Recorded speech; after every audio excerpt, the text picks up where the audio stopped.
16ရာစုအစောပိုင်းတုန်းကမာယာလူမျိုးတွေဟာ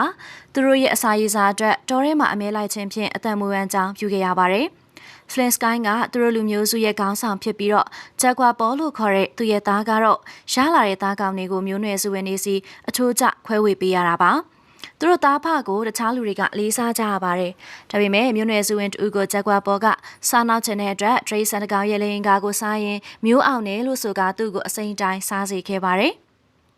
တပတ်လောက်ကြာမှသူတို့နေထိုင်တဲ့နေရာအနီးကိုအခြားမျိုးနွယ်စုတစ်ခုရောက်လာခဲ့ပါတယ်။သူတို့တွေကအစာရေစာပြက်လက်ပြီးစားလောင်မွတ်သိမ့်နေပုံရှားပါတယ်။ဂျက်ကွာပေါ်ကအကျိုးကြောင့်မေးကြည့်ရမှာတော့သူတို့ကရွာကိုဖျက်ဆီးခံလိုက်ရကြောင်းပြောပြပါတော့တယ်။သူကမိကိုနေထပ်မေးချင်နေပေမဲ့သူဖခင် Flintskine ကတားမြစ်လိုက်ပြီးတော့ထိုသူတွေကိုရွာထဲဝင်ခွင့်ပြုလိုက်ပါတော့တယ်။ဂျက်ကွာကတော့လူစိမ်းတွေကိုတန်တရားမျက်လုံးနဲ့သာစောင့်ကြည့်နေခဲ့ပါတယ်။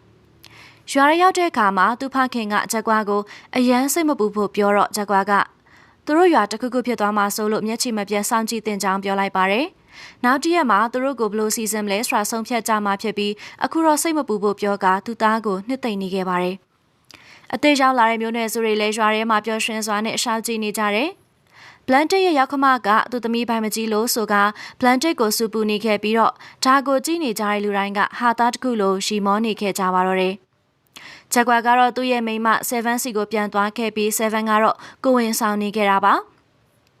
ါအဲ့ညမှာတော့သူတို့မျိုးနွယ်စုတွေဟာမိဘမေးမှထိုင်ရင်းနဲ့အဖွားတရပုံမြင်ပြောပြတာကိုထိုင်ပြီးနားထောင်နေကြတယ်ပြီးတော့ဘုံနေတီးကမိဘုံကိုပပတ်လဲချန်ရံပြီးတော့ကားခုံကြပါတယ်အရာအလုံးကငြိမ်ငြိမ်ချမ်းချမ်းနဲ့ရှိနေခဲ့ပါတယ်နောက်တနေ့မနက်မှာတော့မျိုးနွယ်စုတွေအိပ်ပျော်နေတော့မာယာလူမျိုးစစ်သည်တွေကရုတ်တရက်ဝင်ရောက်လာပြီးတော့သူတို့ကိုတိုက်ခိုက်ကြပါတယ်။ဒီချိန်နိုးလာတဲ့သူတွေကထွက်ပြေးသူထွက်ပြေးပြန်တိုက်ခိုက်သူတိုက်ခိုက်နဲ့တရွာလုံးပြောင်းဆန်အောင်ဖြစ်နေကြပြီးတော့ဂျက်ကွာကတော့သူမိမနဲ့ကလေးကိုရွာထဲကနေကဲထုတ်လာနိုင်ခဲ့ကသူတို့ကိုမြေကျင်းတစ်ခုထဲကျိုးတစ်ချောင်းနဲ့ချီကချထားခဲ့ပါတယ်။ဒီအချိန်မှာလူဆိုးတယောက်ရောက်လာလို့တိုက်ခိုက်ရပါသေးတယ်။နောက်တော့သူရွာထဲကိုလူတွေကိုပြန်သွားခဲ့ပြီးပြန်လာမှမို့အဆောင်နေဖို့သူမိမကိုမှားလိုက်ခဲ့ပါတယ်။ဂျက်ကွာပေါ်ရှာတွေကိုပြန်ရောက်လာတဲ့အချိန်မှာတရွာလုံးပျက်စီးနေပြီးတော့ရွာသားအချို့သေဆုံးနေသလိုအချို့ကလည်းဖမ်းဆီးခံထားတာကိုတွေ့လိုက်ရပါတယ်။ဒီလိုနဲ့ဂျက်ကွာလည်းဝင်ရောက်တိုက်ခိုက်ရင်းနဲ့စစ်သည်တယောက်ကိုတတ်တော့မဲ့ဆဲဆဲမှာမာယာလူမျိုးအကြီးအကဲဖြစ်တဲ့ Zero Wolf ကသူ့ကိုအနောက်ကနေချုပ်ထားကမြေပေါ်တွန်းချလိုက်ပါတယ်။မစ်တာအိုင်းဆိုသူကဂျက်ကွာကိုတတ်ချင်နေပေမဲ့ Zero Wolf ကတားဆီးလိုက်တဲ့အခါမစ်တာအိုင်းကလည်းဂျက်ကွာရဲ့အရှိန်မှာသူ့ဖခင် Flintskine ကိုတပ်ပစ်လိုက်ပြီးနာကျင်မှုတွေကိုခံစားစေပါတော့တယ်။အဲ့နောက်တော့သူတို့တွေကဂျက်ကွာရဲ့ရှေ့မှာသူ့လူမျိုးစုတွေကိုတယောက်ပြီးတယောက်ဒုံနဲ့ရိုက်သက်ပါတော့တယ်။ပြီးတော့ရွာသားတွေကိုဖမ်းချုပ်ထားပြီးရွာတွေကမိန်းကလေးတွေကိုသူတို့ရှေ့မှာအာတမပြုခြင်းကတပ်ဖြတ်ခဲ့ပါတယ်။အဲ့လူတွေထဲမှာဘလန်တစ်ရဲ့မိန်းမဖြစ်သူလည်းပါဝင်သွားခဲ့ပါတယ်။ဂျက်ကွာကအရန်စိတ်ပူသွားကသူမိန်းမကိုချထားတဲ့မြေချင်းဘက်ကိုလှမ်းကြည့်လိုက်တာကိုသတိထားမိလိုက်တဲ့လူယုံမာမစ်တာအိုင်ကကျင်းဝမှာချီထားတဲ့ကြိုးကိုဖျက်ချလိုက်ပါတယ်။အသက်ရှင်ဖို့လည်းမရှိရတာမို့တေသွားတာကသူမအတွက်ပိုကောင်းမယ်လို့ဂျက်ကွာကတွေးခဲလိုက်ပါတယ်။ဒီလိုနဲ့လူဆိုးတွေကသူတို့ကိုတောအုပ်ထဲကိုဖမ်းဆီးခေါ်ဆောင်သွားခဲ့ပါတော့တယ်။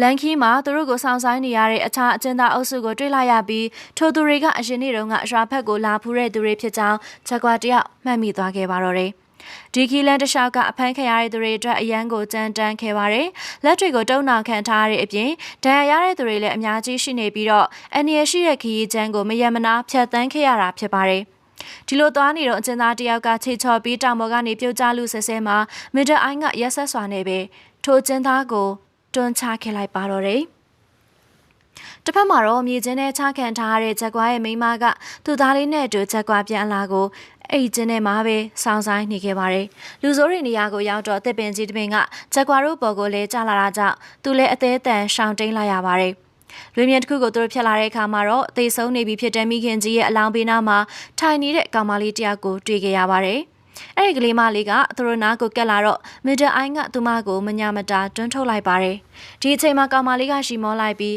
မစ်တာအိုင်တို့ရဲ့ဘဝဆက်သိန်းချိန်ကနီးကပ်လာပြီးဖြစ်ကြောင်းအနာဂတ်ကအမောင်တီးကြတော့မှဖြစ်ကြောင်းနဲ့ချက်ကွာဆိုသူကသူတို့တွေကိုအဆုံးသတ်ပေးမှဖြစ်ကြောင်းပြောလိုက်ပါတယ်။ကြည်ရတာဒီကလေးမလေးကနတ်ဆရာဖြစ်ပုံရပါတယ်။ နောက်ဆုံးမှာတော့ဂျက်ကွာတို့ကမာယာလူမျိုးတွေရဲ့မြို့တော်ကိုရောက်လို့လာခဲ့ပါပြီ။ဒီမြို့မှာသူတို့တခါမှမမြင်ဖူးတဲ့ကြီးမားလာတဲ့အဆောက်အုံတွေကိုတွေ့လာကြပါတယ်။အဲဒီအဆောက်အုံတွေကအရန်ကိုကြီးမားခန့်ထည်လွန်ပြီးဆောက်လုပ်နေတဲ့အလုပ်သမားတွေလည်းအများကြီးကိုရှိလို့နေပါတယ်။အချို့ဆိုရင်မတန်မရအလုပ်ခိုင်းခံရတဲ့အတွက်လမ်းမှာသွေးတွေတောင်အန်နင်းခဲ့ရပါတယ်။ဒါကကောင်းမွန်တဲ့လူဖွဲ့စည်းတစ်ခုမဟုတ်ခဲ့ဘဲနဲ့ကြီးနိုင်ငံချင်းဝါဒကိုကြီးစိုးတဲ့နေရာဆိုတာဂျက်ကွာတယောက်ကောင်းကောင်းကြီးကိုသဘောပေါက်သွားခဲ့ပါပြီ။မြို့ရဲကလူတွေကအဖမ်းခံလာရတဲ့ဂျက်ကွာတို့ကိုကြည့်နေခဲ့ပြီးတော့အချို့ကလည်းတနာနေလိုက်ခဲ့ကြတယ်။အချို့ခံရမယ့်နေရာကိုရောက်တော့သူတို့ကိုဆေးပြတွေနဲ့တကူလုံးတုံလိမ့်ပေးလိုက်ပါတယ်။အဆောင်တကူရဲဝင်တဲ့အခါမှာနေရပေါ်မှာရေးဆွဲထားတဲ့ပုံတွေကိုတွေ့လိုက်ရပြီးတော့အဆိုပါပုံတွေထဲမှာအပြောင်လူတွေကရဲဆက်စွာနှိပ်စက်ခံရပြီးအသက်ခံရတာစတိခံရတာကိုတွေ့ခဲ့တယ်။သဘောပေါက်သွားပုံရတဲ့ဂျက်ကွာကိုကြည်ကမစ်တဲ့အိုင်ကအလောင်ရဲလိုက်ပါတယ်။နောက်တော့သူတို့ကိုအလုတ်ခိုင်းမဲ့နေရာကိုရောက်သွားခဲ့ပြီးထိုနေရာကတော့အနီအောင်ကြောက်တုံးတွေနဲ့ဆောက်လုပ်နေတဲ့ပီရမစ်ကြီးဖြစ်ကလူထောင်ပေါင်းများစွာအလုပ်လုပ်နေကြတာပဲဖြစ်ပါတယ်။မြို့နေပြည်သူလူထုစီမှာပလေယောဂကြောက်ရောက်နေခဲ့ပြီးတော့အတော့ကိုဆိုးဆိုးရွားရွားတေဆုံးနေခဲ့ကြရတာပါ။အဲ့ဒီလူတွေကအခုပေးနေခဲ့ကြပါတော့တယ်။ရစ်ပူစော်ပွဲကတော့တကယ်ကိုကြောက်ခမန်းလေးလေးပါပဲသူတို့ကအပြောင်အကျဉ်းသားတယောက်ကိုရစ်ပူစော်တဲ့ခုံမော်တင်ပြီးအရှင်လက်လက်သူ့နှလုံးကိုဓာတ်နဲ့ခွဲထုတ်ကရစ်ပူစော်လိုက်ပါတယ်အဲ့နောက်ထို့သူကိုခေါင်းဖြတ်လိုက်ပါတော့တယ်အောက်ကိုကျလာတဲ့ခေါင်းပြက်ကြီးကိုမြို့သားတွေကအချင်းလုံးခတ်သလိုစော်ကစားနေခဲ့ကြပါတယ်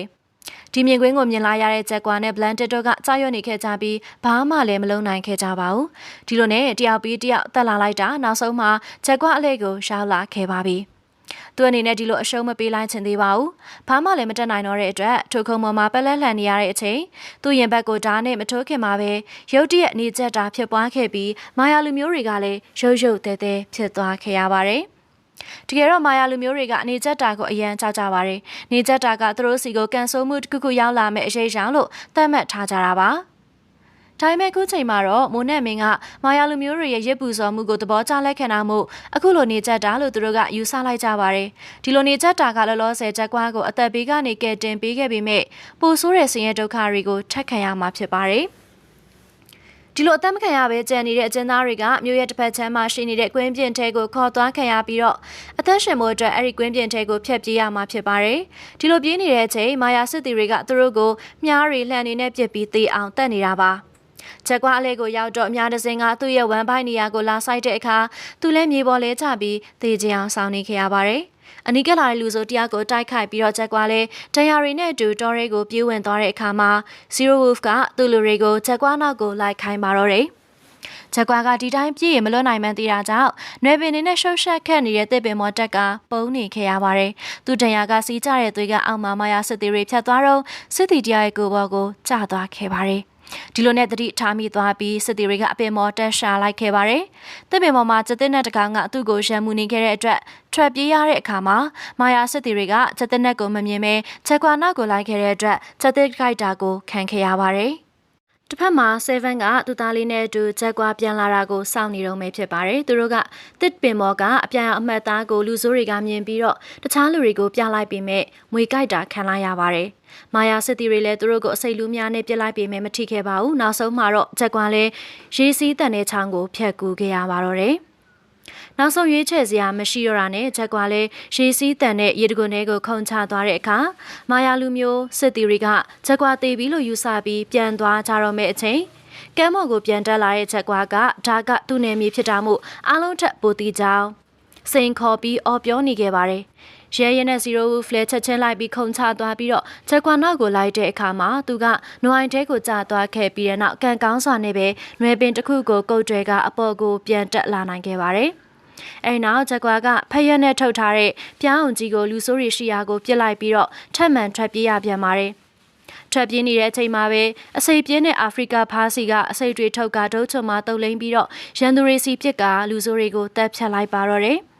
တစ်ဖက်မှာမိုးရွာလာတာကြောင့်7တို့ရှိနေတဲ့ကျင်းကြီးကလည်းမိုးရေတွေပြေးလာနေပါပြီ။7ကဘိုင်းနာလာပြီးကလေးမွေးတော့မှဖြစ်ပါတယ်။ချက်ကွာနောက်ကို Zero Wolf ကလိုက်လာခဲ့ပြီးမြားနဲ့ပြစ်ကတိုက်ခိုက်လိုက်တဲ့တက်ကြောင့်ချက်ကွာရှပတ်ထဲကိုမြားဆိုင်ဝင်သွားပြီးလဲကျသွားခဲ့လိုက်ပါတယ်။ချက်ကွာကိုအသေးသက်ဖို့လာတဲ့ Zero Wolf ကထောင်ချကိုခလုတ်တိုက်မိသွားပြီးတင်ပုတ်လိုအရာကသူ့ရင်ဘက်ကိုလာရိုက်ကစူးချွန်တွေနဲ့ရင်ဘက်ကိုဖောက်ထွက်သွားပြီးတော့ Zero Wolf လည်းဘဝကူးပြောင်းသွားခဲ့ပါတော့တယ်။ ချက်ကွာလေးကျင်းထဲမှာရှိနေတဲ့သူမိမနဲ့ကလေးကိုအပြေးအလွှာသွားရောက်ကဲတင်ရပါတယ်။ထိုစဉ်အနောက်ဘက်ကသင်္ဘောတွေကသူတို့လူမျိုးစုလူရိုင်းတွေကိုတွေ့သွားပြီးကဲတင်ဖို့လုပ်နေတဲ့အချိန်မှာချက်ကွာကလိုက်ဖို့ကိုညှင်းဆန်ခဲ့ပါတယ်။သူ့အနေနဲ့မလိုက်တော့ဘဲနဲ့တော်ရဲကိုစွန်စားခန်းအသစ်တွေရှာဖွေဖို့သူမိန်းမဖြစ်သူ7နဲ့ကလေးတွေနဲ့အတူပြန်ဝင်သွားကဇလန်းလေးလည်းပြီးဆုံးသွားခဲ့ပြီးဖြစ်ပါတယ်ရှင်။